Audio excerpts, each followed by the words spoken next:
ప్రవహింప చేస్తున్న Chandrababu Naidu, Lokesh and minister Kollu Ravindra గారు. ఎందుకంటే ఈ కొల్లు రవీంద్ర గురించి మనం చెప్పుకోవాలి. ఈయన మైన్స్ కి వైన్స్ కి రెండింటికి మినిస్టర్ గా ఉన్నాడు. ఈయన సిగ్గు లేకుండా మాట్లాడతాడు. ఇంత ప్రూఫ్స్ తో కూడా దొరికితే చంద్రబాబు నాయుడు ఏమో వైఎస్ఆర్సీపీ వాళ్ళతో ఎక్కడ సౌత్ ఆఫ్రికాలో బిజినెస్ చేస్తున్నారని ఒక డైవర్షన్ కట్టుకథ చెప్తుంటే, ఈ కొల్లు రవీంద్ర చెప్తాడు ఈ కల్తీ మద్యం తయారు చేసింది మేం కాదు, వైఎస్ఆర్సీపీకి చెందిన వాళ్ళు అని. నేను సూటిగా అడుగుతున్నాను కొల్లు రవీంద్రని, చంద్రబాబు నాయుడిని, లోకేష్ని. వైఎస్ఆర్సీపీ వాళ్ళు 16 నెలలుగా కల్తీ మద్యం చేస్తుంటే మీరు గాడిదలు కాస్తున్నారా? మీ ప్రభుత్వం నిద్రపోతుందా అని నేను అడుగుతున్నా. అండ్ ఈరోజు కొల్లు రవీంద్ర గారి కళ్ళు కాకులు ఎత్తుకుపోయినట్టున్నాయి. ఈ కల్తీ మద్యంలో వచ్చిన ముడుపుల వల్ల కళ్ళు బైర్లు కమ్మినాయి అనుకుంటా.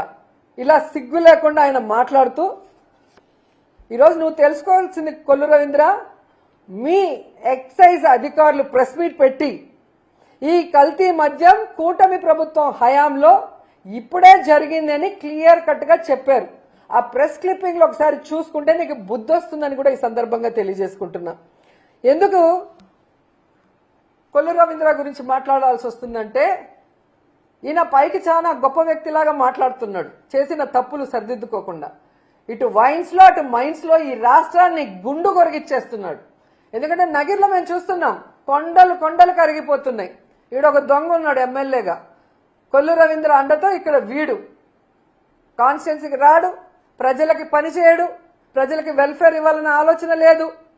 ముఖ్యంగా ఇక్కడున్న పవర్లూమ్ వాళ్ళకి 500 యూనిట్స్ ఫ్రీ కరెంట్ ఇస్తామని చంద్రబాబు నాయుడు వీడు వాగ్దానం చేసి ఎగ్గొట్టింది కాకుండా, సిగ్గు లేకుండా పవిత్రమైన అసెంబ్లీలో ఫ్రీ కరెంట్ ఇచ్చినందుకు థ్యాంక్స్ అని చెప్పి అసెంబ్లీని కూడా ఏమార్చిన పెద్ద దొంగ ఇక్కడున్న నగిరి ఎమ్మెల్యే భానుప్రకాష్.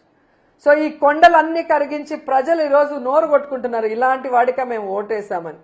ఇలా ప్రతి నియోజకవర్గంలో మట్టి దోచుకోవడం, కొండల్ని కొరిగేయటం, కల్తీ మద్యాన్ని బెల్ట్ షాపుల ద్వారా విచ్చలవిడిగా అమ్మించి ప్రజల ఆరోగ్యంతో, మహిళల మాన ప్రాణాలతో, పసుపు కుంకుమలతో చెలగాట మారుతున్నందువల్ల ఇతని మీద ఖచ్చితంగా కేసు పెట్టాలి, ఇతన్ని మంత్రిగా సస్పెండ్ చేయాలని కూడా డిమాండ్ చేస్తూ, ఇతనితో పాటు ప్రిన్సిపల్ సెక్రటరీ ముఖేష్ కుమార్ మీనా పైన కూడా ఎంక్వైరీ చేయాలి అనేసి కోరుకుంటున్నాం. ఎందుకంటే ఈయన ఈ మీనా హయాంలోనే ఎన్నికల ఈవీఎంలను ఎలా కల్తీ చేశాడు, ఆ రోజు ఎన్నికల ఈవీఎంలను కల్తీ చేయడమే కాకుండా ఈరోజు మీరు చూస్తే ఈ కల్తీ మద్యం ద్వారా ఎంతమంది మహిళల జీవితాలు నాశనం చేశాడో దానికి ముఖేష్ కుమార్ మీనా కూడా కారణం. కాబట్టి వీళ్ళందరి మీద సిబిఐ విచారణ వేసి వీళ్ళందరినీ కూడా పనిష్ చేయాలి. ఈ రాష్ట్రంలో కల్తీ మద్యాన్ని, గంజాయిని, డ్రగ్స్ ని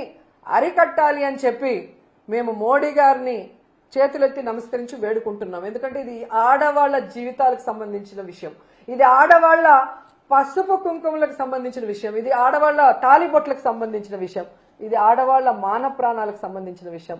మోడీ గారు ఖచ్చితంగా మీరు మంచి నిర్ణయం తీసుకొని సిబిఐ ఎంక్వైరీ వేయిస్తారు, ఆడవాళ్ళని కాపాడతారు, ఆడవాళ్లకి అండగా నిలబడతారని చెప్పి మనస్ఫూర్తిగా నేను కోరుకుంటున్నాను. అండ్ ఈరోజు ఈ రాష్ట్రంలో ఉన్న మహిళలందరికీ కూడా నేను విన్నవించుకుంటున్నాను, మీ భర్తల ప్రాణాలు, మీ అన్నదమ్ముల ప్రాణాలు, మీ కొడుకుల ప్రాణాలు కాపాడుకోవాల్సిన బాధ్యత మీ మీద ఉంది. మీకోసం వైఎస్ఆర్ కాంగ్రెస్ పార్టీ మొత్తం మీకు అండగా నిలబడుతుంది. రేపు రాష్ట్ర వ్యాప్తంగా ఈ కల్తీ మద్యం మీద ఎక్సైజ్ ఆఫీసుల ముందర ధర్నా చేస్తున్నాం. మీరందరూ కూడా వచ్చి కలుసుకోండి. ఈ ప్రభుత్వం మెడలు వంచి ఈ కల్తీ మద్యాన్ని ఆపుదాం, ఈ బెల్ట్ షాపుల్ని రిమూవ్ చేసేంత వరకు పోరాడదాం, సిబిఐ ఎంక్వైరీ ఎన్డీఏ ప్రభుత్వం వేసే వరకు పోరాడదాం. మన కుటుంబాన్ని మనం